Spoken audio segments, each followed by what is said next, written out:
समझ रहा हूँ तुम कहाँ से आ रहे हो।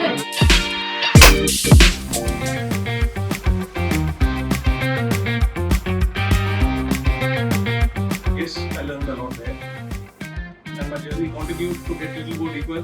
चलती रही ऐसी जिंदगी।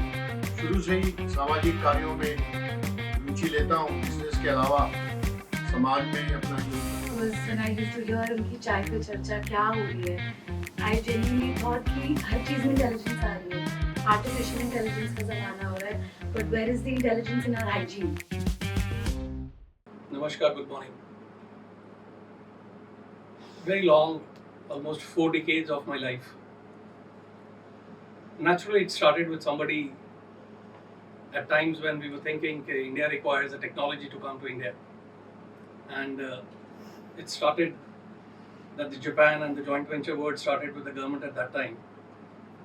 Anything and everything has to come from Japan. Yes, I learned a lot there. And my journey continued to get little more deeper. चलती रही ऐसी जिंदगी और हम पहुंचे working with a US company who was there in pharmaceutical Millipore.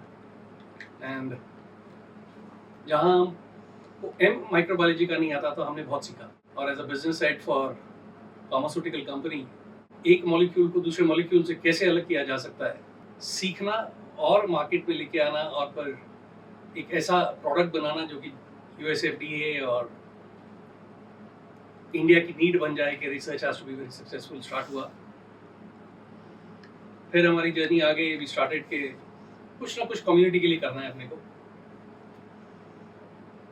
एक अच्छा सा थॉट था हमारे चेयरमैन ने हमको दिया था, सुभाष पगारिया जी ने, कि एजुकेशन करो हरित। और फिर हम रिलेट हो गए एजुकेशन इंडस्ट्री के साथ और हमने Ashana school as a chief mentor शुरू किया, जहां उनके चेयरमैन ओम गुप्ता जी ने एक सीनियर लिविंग के लिए अपना एक ड्रीम ऑर्गेनाइजेशन बनाया था। हमने एक नया विजन उस ऑर्गेनाइजेशन के साथ with the support from the management, Vishal, Varun and all this people, हम लोगों ने एक बेहतर परवरिश का पता करके स्कूल का सोचा और द आशियाना स्कूल एक सक्सेसफुल स्कूल बनाया। और वहाँ से हमारी जर्नी सबसे पहले शुरू हुई थी जहाँ हम राम प्रकाश जी से मिले थे। जब भिवाड़ी में स्कूल खोलना है तो क्या करें, तो राम प्रकाश जी उस टाइम पे एक ऐसा नाम थे भिवाड़ी में जिससे भी पूछेंगे आप, बीएमए में हो या किसी भी और ऑर्गेनाइजेशन में हो, तो he is a Pioneer and the person, wonderful person. पहले दिन से हमारी रिस्पेक्ट इनके लिए हुई और ये शुरू से लेके आज तक भी हमारे साथ हमारी जर्नी में हमेशा अटैच रहे, हमारे स्कूल के बोर्ड पे भी रहे। तो जब स्कूल छोड़ा तो एक थॉट चल रहा था, क्योंकि अभी तक जो भी काम किया हमने नीड बेस्ड पे किया और यहाँ से निकल के आया एक सोच। राम प्रकाश जी ने कहा मैंने बहुतों को इकोएंजाइम बनाना सिखाया और केमिकल से बहुत हेल्थ का कंसर्न हो रहा है और हमने ऑलरेडी हेल्थ इंडस्ट्री में बहुत काम किया था, तो कहीं ना कहीं इस टेक्नोलॉजी को अडॉप्ट करके मार्केट फिट प्रोडक्ट बना लें। मेरी रिस्पेक्ट राम प्रकाश जी के लिए बहुत बेइंतहा है और बस ये चाय पे ही चर्चा शुरू होती है और आज तक भी अभी भी ये चाय की चर्चा अभी भी कंटिन्यू होती है। फिर एक दिन बैठे जब राम प्रकाश जी को पता चला कि हमने स्कूल से जा रहे हैं, हमने दे दिया है, तो इन्होंने कहा कह रहे थे इसको एक सक्सेसफुल प्रोडक्ट बायोएंजाइम बनाए जो कि हेल्थ के कंसर्न के लिए इकोएंजाइम जो है हम कैसे इसको आगे लेके जा सकते हैं। Thank you Ram Prakash ji. I will introduce Ram Prakash ji because he is the mentor, the man behind my success. नमस्ते, मेरा नाम राम प्रकाश है। एजुकेशन से मैंने आईआईटी दिल्ली से मैकेनिकल इंजीनियरिंग किया है 1972 में, पास आउट, और भिवाड़ी में मेरी कास्टिंग की फैक्ट्री है। शुरू से ही सामाजिक कार्यों में रुचि लेता हूँ। बिजनेस के अलावा समाज में अपना योगदान देता रहता हूँ। भारत विकास परिषद, रोटरी क्लब या भिवाड़ी मैन्युफैक्चरर एसोसिएशन, इस तरह की संस्थाओं के साथ जुड़ा होकर के आम लोगों की समस्याओं को उजागर करना, उनके लिए अपने स्तर पर प्रयास करके उनका सलूशन निकालना, ये मेरा काम के अलावा हॉबी कहो, शौक कहो, पैशन कहो, ये सब रहा है। फिर 2014 में when the Prime Minister Mr. Modi 15 अगस्त को जब लाल किले की प्राचीर से उन्होंने कहा कि भाई मैं स्वच्छता भारत में लाना चाहता हूँ, तो मैंने भी वो भाषण सुना और फिर मैंने सोचा कि भाई मैं वैसे तो एक आम नागरिक हूँ, ना मैं कोई मंत्री हूँ, ना मैं कोई IAS ऑफिसर हूँ जिसके पास कुछ ताकत होती है डिसीजन लेने की। मैं तो एक आप सबकी तरह से एक नॉर्मल सिटीज़न हूँ, नागरिक हूँ, तो मैं इसमें क्या योगदान कर सकता हूँ। एक तरीका तो ये था कि इस कान से सुन करके इस कान से निकल जाएं और अपनी ज़िंदगी में नॉर्मल ज़िंदगी में मस्त रहें, परंतु दूसरा ये है कि भाई कुछ ना कुछ एक जो कीड़ा है दिमाग में, नहीं कुछ ना कुछ करना है। अगले क्षण मैंने सोचा कि क्यों ना घरों के कचरे, घरों के किचन से जो कचरा निकलता है उसके निस्तारण के लिए कुछ ना कुछ किया जाए। तो एक शब्द कंपोस्टिंग उस वक्त चल रहा था, मैंने सोचा कंपोस्टिंग क्या है और उसके बारे में कुछ ज्ञान लिया। और भिवाड़ी में जो रोटरी क्लब है, भारत विकास परिषद है, ये सामाजिक संस्थाएं हैं जिसमें कि आम नागरिक जुड़ता रहता है, मेंबर्स जुड़ते हैं। उसके माध्यम से फिर मैंने कंपोस्टिंग सीखा और फिर लोगों को सिखाया। कुछ ही दिन के बाद कोविड लग गया और कुछ और समय मिला अपने आप को जानने का, कुछ और प्रॉब्लम्स को सॉल्व करने का। तो एक जो गंभीर समस्या थी वो केमिकल्स की थी। हम अपने जीवन में जाने अनजाने टीवी के जो एडवर्टीजमेंट होते हैं उनसे प्रभावित होकर के हम अपना जीवन शैली चेंज कर देते हैं, बना ये सोचे समझे कि भी ये हमारे लिए लाभदायक है भी कि नहीं। उससे पर्यावरण को काफ़ी नुकसान हो रहा था। जैसे सब नदियों में पानी जो है वो ख़राब हो रहा था, नदियों का पानी समुद्र में जा रहा था। इस प्रकार की न्यूज़ रिपोर्ट्स, टीवी रिपोर्ट्स। और भिवाड़ी जहाँ मेरा कार्य क्षेत्र है, मेरी फैक्ट्री भी वहीं पर है, तो वहाँ पर भी एक गंभीर समस्या थी कि भिवाड़ी का जो पानी है, पानी की निकासी है, वो हरियाणा की तरफ है। और क्योंकि पानी का कोई ट्रीटमेंट नहीं होता था और ऐसे ही वो हरियाणा की तरफ बहता था, तो एक प्रॉब्लम भी शुरू हो गई। ये सोच कर के इन सब का निजात क्या है, तो करते करते इको एंजाइम, बायो एंजाइम, इस तरह के शब्द सुनने को मिले। थोड़ा और गहराई से उसके अंदर गया, सीखा, तो ये मालूम चला कि भी जो भी हम छिलके फलों के लेते हैं, इस्तेमाल करते हैं, उनको ऐसे ही फेंक देते हैं, तो एक तरह से उनका निस्तारण भी चैलेंज है। कंपोस्टिंग पे तो मैं काम कर ही रहा था, तो फिर ये मालूम चला कि नहीं, इसके उपयोग से हम लोग एक प्रोडक्ट जिसको garbage enzyme, eco enzyme, bio enzyme, अलग अलग नाम से पुकारा जाता है, तो वो उसके ऊपर थोड़ा काम करना शुरू किया, जानना शुरू किया। और बिल्कुल जैसे ही वो आर्किमिडीज का होता है, जब वो पहला मैंने बैच बनाया, जो कि जिसमें 3 महीने लगते हैं बैच बनाने में, और जब वो बैच बना के इस्तेमाल किया, तो जैसे ही आर्किमिडीज को लगा था कि भी फल नीचे गिरा और गुरुत्वाकर्षण का सामने आया, वही फीलिंग मुझ में हुई, अरे वाह, ये तो बहुत ही बढ़िया प्रोडक्ट है, क्या हम इसको अपनी नॉर्मल ज़िंदगी में इस्तेमाल कर सकते हैं। फिर एक मैंने एक ग्रुप भी बनाया, उस वक्त व्हाट्सएप ग्रुप बनाया और बहुत से नौजवान हमारे साथ उसमें जुड़े और सबने अपने अपने एक्सपीरियंस शेयर किए और कहा कि हाँ, ये एक बहुत अच्छा विकल्प है।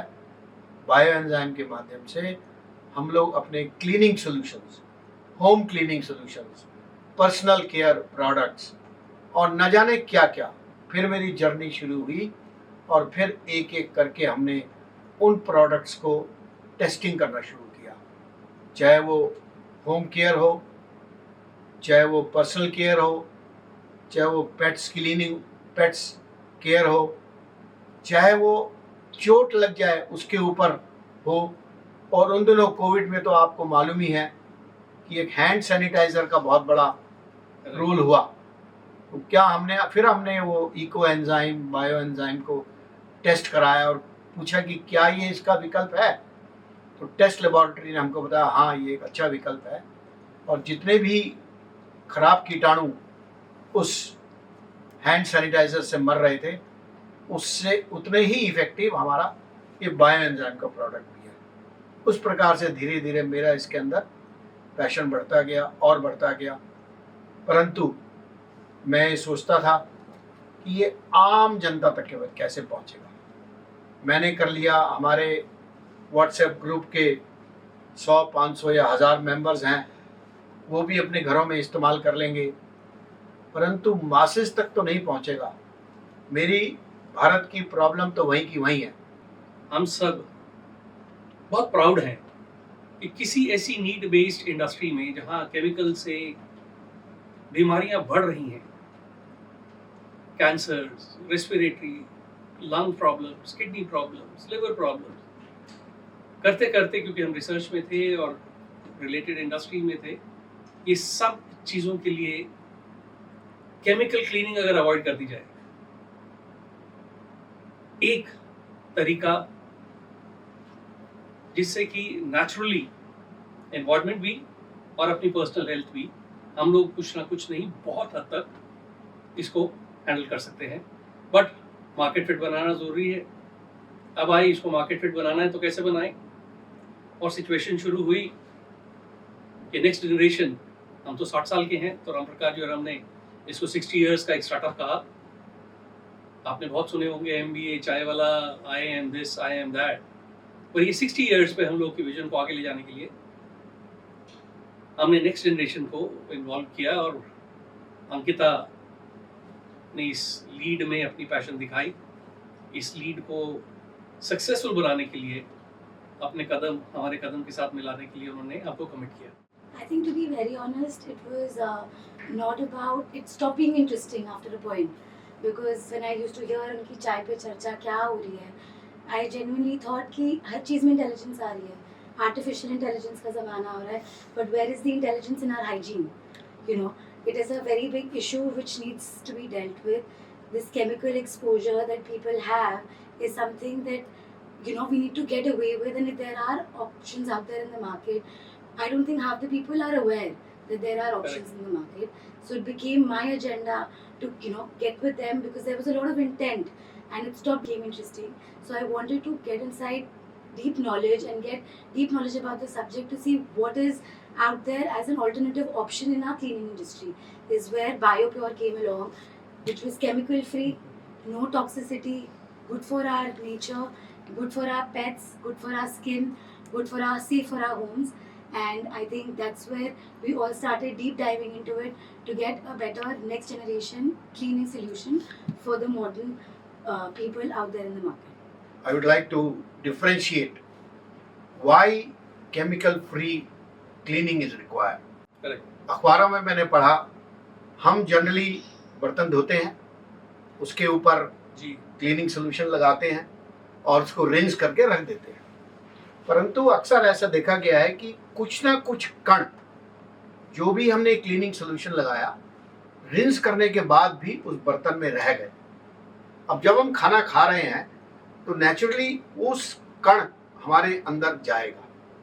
आपने देखा होगा, आप नज़र उठा के देखें, जहाँ 10 साल पहले हर हॉस्पिटल में केवल एक कंसल्टेशन रूम होता था कैंसर का, आज उसी हॉस्पिटल में नॉर्मल अपने हॉस्पिटल से बड़ा एक नया कैंसर का विंग खुल गया है। नया बड़ा एक नया हॉस्पिटल ने ही रूप ले लिया। जो पहले कभी कभार किसी के बारे में सुनने आता था, आज की तारीख में प्रोबेबली हर परिवार में, नियर परिवार में कोई ना कोई एक कैंसर से जूझ रहा है, उससे बच रहा है, लड़ रहा है। और यही एक कारण है, ये उन कारणों में से एक कारण है कि जो हम केमिकल लेडन प्रोडक्ट्स अपने इस्तेमाल कर रहे हैं, चाहे वो बर्तन धोने में, चाहे वो फर्श धोने में, चाहे वो हाथ साफ करने में, चाहे वो शैम्पू में, किसी भी पर्सनल केयर प्रोडक्ट्स में या होम क्लीनिंग प्रोडक्ट्स में वो इस्तेमाल करते हैं, वो बहुत बहुत हानिकारक है। अब विकल्प क्या है? जब हम ये बायो एंजाइम्स इस्तेमाल करते हैं, नॉट ओनली ये साफ करता है, साफ करने के बाद में जो वहाँ बच जाता है वो अपना 24 घंटे काम करता है।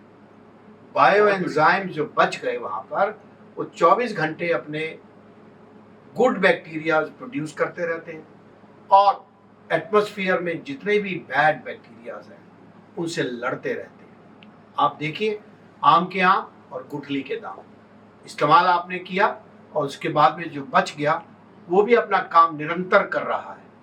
तो ये एक आप कह सकते हैं कि मैजिक है बायो एंजाइम बेस्ड प्रोडक्ट्स का।